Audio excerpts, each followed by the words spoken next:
두 번째, 고통의 시간은 어떤 시간이냐면 따라합시다. 기도의 시간이다. 고통의 시간은 기도의 시간이어야 한다는 것입니다. 기도의 관점을 가져야 한다는 것이죠. 고통이 올 때 여러분, 하나님이 우리에게 기도의 시간을 주시는 것으로 받아들이실 수 있기를 주님의 이름으로 축복합니다. 보세요. 막 고통이 올 때 어떤 생각을 하냐면 막 마음이 어렵고 너무나 마음이 무너지는 것 같고 어렵습니다. 너무나 힘들어. 밤에 잠이 오지 않습니다. 그때 여러분 이렇게 생각하세요. 기도하라고 하시는 거구나.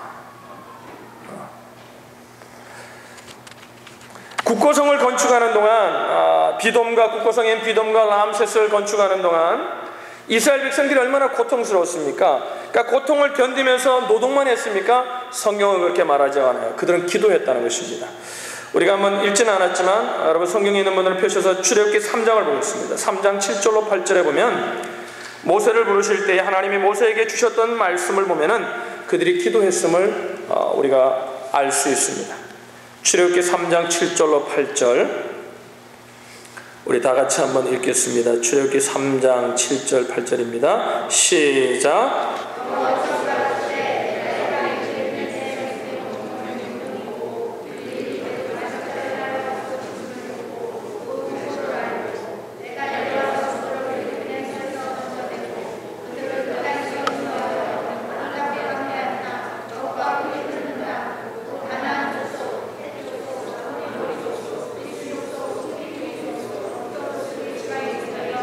여호와께서 이르시되 내가 애굽에 있는 내 백성의 고통을 분명히 보고 그걸로 끝난 게 아니에요. 그들이 그들의 감독자로 말미암아 부르짖음을 듣고 그들이 기도했기에 하나님이 그 기도를 들으셨다는 거죠. 여러분 한번 생각해 보세요. 모세를 만약에 출애굽시키기 위해 여러분 이제 애굽을 떠나 가나안 땅으로 가는 것은 하나님이 정해진 하나님의 소명이고 하나님의 뜻입니다. 근데 만약에 여러분 그들이 잘 살고 모든 것들이 잘 되고 있을 때에 애굽 모세가 가가지고 출애굽하자 그러면 어떻게 하겠어요? 돌에 맞아 죽습니다. 여러분 제가 목회해 보니까요 말씀이 가장 잘 들어갈 때가 언제냐면요 100% 그런 거 아니에요. 대부분이 그런 경우는 힘들고 어려울 때 목회자가 신방에서 말씀 전하면요 얼마나 말씀을 잘 듣는지 몰라요. 그냥 빨아들이는데 내가 막 빨려갈 것 같아요. 근데 다 잘 될 때는요 가면요 말씀엔 별로 상관이 없어요. 그냥 뭐 어떻게 하면 뭐 얘기하면 이런 거예요. 그냥 분위기가 달라요. 그러니까 여러분 우리의 삶 속에 우리가 원하지 않는 고통스럽고 힘든 것들이 내복해 있다가 이렇게 나타납니다. 여러분 그게 여러분 축복이에요. 기도하라는 신호예요. 할렐루야. 할렐루야. 주의 말씀이 들리기 시작하는 거예요. 그들이 잘 될 때는 여러분 애굽에서 사는 것이 좋은 걸로 알았어요. 근데 여러분 힘들고 어려우니까 기도하는 가운데 그들의 조상 아브라함에게 약속하셨던 그 땅으로 가야 된다는 사실을 그들이 깨닫기 시작하더라는 겁니다. 그런데 여러분 9절에도 보면 보세요. 3장 9절에도 뭐예요? 한 번 더 강조합니다. 이제 가라 이스라엘 자손의 부르짖음이 내게 달하고 그들이 부르짖는 그 부르짖음이 내게 달했다는 거예요. 그러니까 여러분 보세요. 모세에게 말씀하시는 그 말씀을 통해 이스라엘의 상황을 어떻게 하면 그 어렵고 힘든 가운데 그들이 부르짖었다는 거예요. 기도했다는 거예요. 그래서 그들은 출애굽할 수 있었다는 거예요.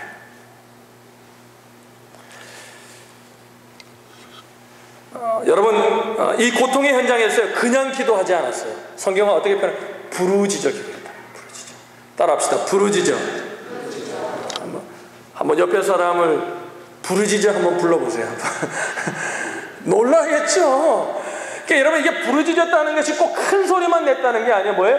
너무나 간절했다는 거죠. 너무나 절박했다는 거죠.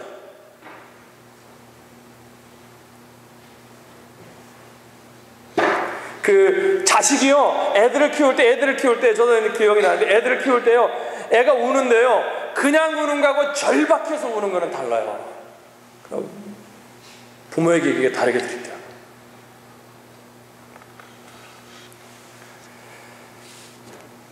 그냥 기도하는 게 아니라 부르짖었다는 거예요. 하나님이 그 기도를 들으셨다는 거예요. 하나님이 정말 말씀대로 하시는 분이에요. 우리의 기도를 들으시는 분이에요. 할렐루야. 여러분 고통의 시간은 기도의 시간임을 믿으시기를 바랍니다. 고통이 올 때 여러분 걱정 낭비예요.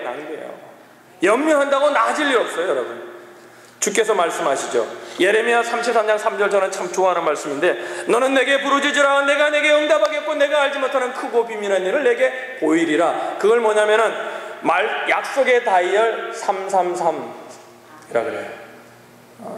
여러분 힘들고 어려울 때마다요, 약속의 다이얼 333 예레미야 33장 3절 말씀을 돌리시길 바랍니다. 할렐루야. 기억하세요.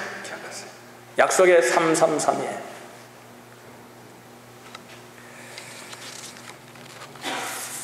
그 평범한 기도, 평범한 삶, 그냥 평탄한 삶은 그냥 평범한 기도를 해요. 보니까 우리가 참 평탄할 때도 다 하나님 앞에 간절히 기도해. 그게 잘 안 돼요. 근데 여러분, 비범한 삶을 만나게 되면요, 비상한 인생의 위기를 만나게 되면요, 비상한 기도를 하더라고요. 다윗이 아비멜렉 왕에게 잡힐 뻔하잖아요. 그러니까 체포될 위기를 맞이했을 때 그가 얼마나 하나님을 부르짖었습니까? 그러면서 그 부르짖음의 기도를 해서 하나님이 건져주신 것을 경험하고 나니 그가 시편에서 이렇게 간증합니다. 시편 34편 6절에 이 공고한 자가 부르짖음에 여호와께서 들으시고 그의 모든 환난에서 구원하셨도다. 할렐루야. 이 곤고한 자가, 우리가 얼마나 공고할 때가 많습니까? 그 공고할 때 하나님을 부르짖을 때 하나님이 여러분 70억의 인구가 있는데 그 70억의 인구 가운데 내 영성의 귀를 기울이시고 내 기도의 귀를 기울이시고 내 부르짖음의 귀를 기울이시고 나를 건지셨다는 거예요. 하나님의 자녀가 기도할 때 반드시 응답해 주시는 분이심을 믿으시기를 바랍니다. 본문에서 모세처럼 부르짖으시고 출애굽기의 위대한 역사를 이루셨다는 거예요. 모세를 부르시고. 저도 여러분 제 인생에 목회하면서도 그렇고 위기를 만날 때가 있었습니다. 아주 곤고할 때가 많았습니다. 근데 이상하게 곤고할 때가 언제냐면 너무나 평탄할 때 곤고해요. 하나님의 자녀들은 그런 것 같아요. 모든 게 다 잘 되는 것 같은데 늘 곤고한 거예요, 내 속에. 그때 여러분 곤고할 때 어떻게 그걸 이기는 줄 알아요? 내 방법이 없어요. 하나님을 부를 때 하나님이 해결해 주시더라고요. 할렐루야. 제가 1999년에 아르헨티나에 있었습니다. 아르헨티나에서 목회할 때 섬기던 교회가 날마다 부흥하고 선교도 얼마나 왕성하게 했는지 모릅니다. 그리고 학교도 세워서 하고 부목사로 섬기면서 너무나 보람 있는 일들이 많았습니다. 교회도 제가 갈 때 한 100여 명이 됐던 교회가 6년 만에 거의 한 1000여 명이 모이는 교회로 부흥했습니다. 근데 많은 예수 믿지 않는 사람들이 주님을 만나고 성령 체험하고 놀라운 역사들이 일어났습니다. 근데 여러분 곤고한 거예요. 그리고 부목사로 인정을 받아가지고 누구도 인정해주고 담임 목사님으로부터 성도들부터 엄청난 사랑을 받으며 살고 있었습니다. 너무 다 편안한 거예요. 날마다 좋은 일들만 있는 거예요. 근데 여러분 마음이 얼마나 곤고한지 몰랐습니다. 얼마나 마음이 곤고한지. 하나님 옆에 엎드려 기도하기 시작했습니다. 한 번, 두 번 기도해도 응답이 없죠. 더 마음이 곤고해졌습니다. 근데 한 몇 개월을 기도하는 가운데 하나님이 가르쳐 주시더라고요. 제가 여기 아르헨티나 올 때 6년만 사역하고 7년째는 안식년 되면은 미국으로 보내준다 그랬거든요. 원래 아르헨티나 가기 전에 미국으로 가려고 I-20 사놓고 있었거든요. 미국으로 가야 되는데 하나님이 이제 떠나야 될 때가 됐다는 걸 가르쳐 주시는 거예요. 근데 여러분 제 통장을 보니까요, 돈은 제로예요. 비행기표를 살 수 있는 능력도 없어요. 자식은 갈 때는 둘이었는데 이제 셋이에요. 하나도 안 들었어요. 자식들은 돈이 필요하고 아버지가 이거 먹여 살려야 되는데 자식들이. 그러니까 저희 와이프를 그럼 내가 유학하면 우리 와이프가 돈을 좀 벌까? 우리 와이프는 그런 건 몰라요. 그냥 믿으면 좋은데 세상에 나가 일할 만한 사람이 못해요. 비행기표 값도 없어요. 근데 하나님 뭐라고 하냐면 가라는 거예요. 담임 목사님 만나서 이제 그때가 12월이 다 됐는데 이제 내년 연말 계획을 세우지 않습니까? 맡기기 전에 빨리 가서 얘기하라는 거예요. 얼마나 갈등이 됩니까? 내가 고통의 순간에요, 하나님의 소명을 발견했는데도 그걸 순종하기가 쉽지가 않더라고요. 나 혼자라면 그냥 갈 것 같아요. 자식이 있잖아요. 2명인데 3명이 있지. 하나님께 엎드려 기도하는데 하나님이 담대함을 주시더라고요. 순종하라는 거예요. 담임 목사님 만나서 저 내년에 이제 올해로 12월까지 사역하고 사역을 마무리하고 저는 1월 초쯤은 여기를 떠나겠습니다. 담임 목사님이 얼마나 미워하는지 대놓고 미워하더라고요. 근데 여러분 그렇게 하고 난 다음에 이제 사역을 안 맡는다는 걸 성도들이 알았잖아요. 근데 여러분 제가 몇 번 간증했죠. 하나님이요 성도님들이 50불 100불 한 사람이 많이 준 거 없었어요. 목사님 몰래 목사님 눈치 보면서 담임 목사가 미워하면 담임 목사 미워하는 사람 뭐 해주기 어렵잖아요. 몰래 와가지고 어떨 때는요 12시 넘어서 와요. 그분들 이 재봉하는 분들이 많거든요. 늦게까지 일하고요 생각나가지고 집에 돌아가는 길에 내 생각이 났대요.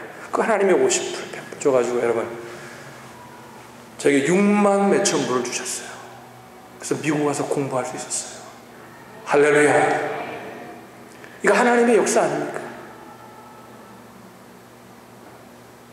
하나도 안 놀라네.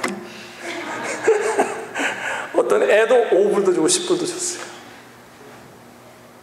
아마 최고 많이 준 사람이 500불 줬던 걸로 기억해요.